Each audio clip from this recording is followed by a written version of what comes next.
suis née en Israël et je vis en France. Je ne suis pas pratiquante et pourtant, l'identité juive me colle à la peau. Je ne comprends pas pourquoi. Alors, je pars avec ma caméra à la rencontre des juifs et non-juifs.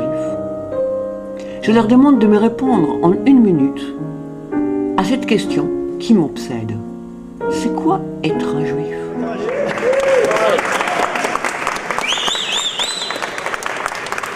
Bonjour, je suis Passion. Vous me connaissez, hein ? Oui, bah oui, on diffuse vos vidéos, je crois. Oui, c'est ça. Alors, c'est quoi être juif ? Comment ? C'est quoi être juif, alors ? Bah c'est compliqué, visiblement. C'est compliqué parce que tout le monde n'a pas la même définition. Moi, il y a une définition qui me plaît, c'est un peuple de prêtres et d'élites et une avant-garde morale. Ça peut être une acception. Et malheureusement, il y a aujourd'hui une déviance qui est devenue majoritaire, que j'appelle moi talmudo-sioniste, qui dérive de plus en plus vers le racialisme, le suprémacisme racial, la théocratie violente.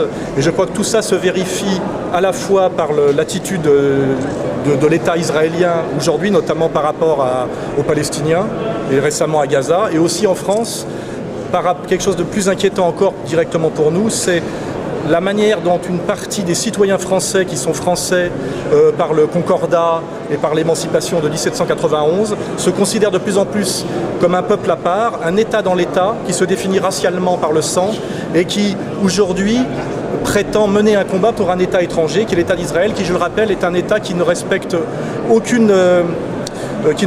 pas le droit international, qui est accusé à de nombreuses reprises de crimes de guerre et qui bafoue les résolutions de l'ONU depuis 1967. Donc je crois que tout juif, intègre et qui a déchiré le voile, on va dire, de la solidarité tribale, comprend que mon combat n'est absolument pas un combat antisémite. Au contraire, je montre un certain danger, effectivement, d'une dérive communautaire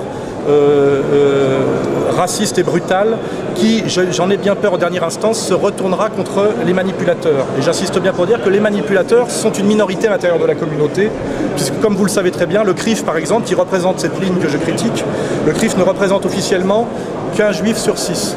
Donc il représente une personne sur 6 d'une communauté qui en plus n'existe pas dans le droit français et la Constitution française, puisque l'État français, je vous le rappelle, ne reconnaît rien entre l'individu et la nation. Il y a eu dissolution des corps intermédiaires à la Révolution française, donc normalement les communautés n'existent pas. Nous sommes tous des citoyens face à la nation. Voilà, je finirai là-dessus. Bah, merci. Je vais les publier alors. Comment ? Je vais les publier dans ma série alors. Avec plaisir, oui. N'hésitez pas. C'était un peu plus long que 1 minute, mais j'espère que... Je vais couper alors peut-être.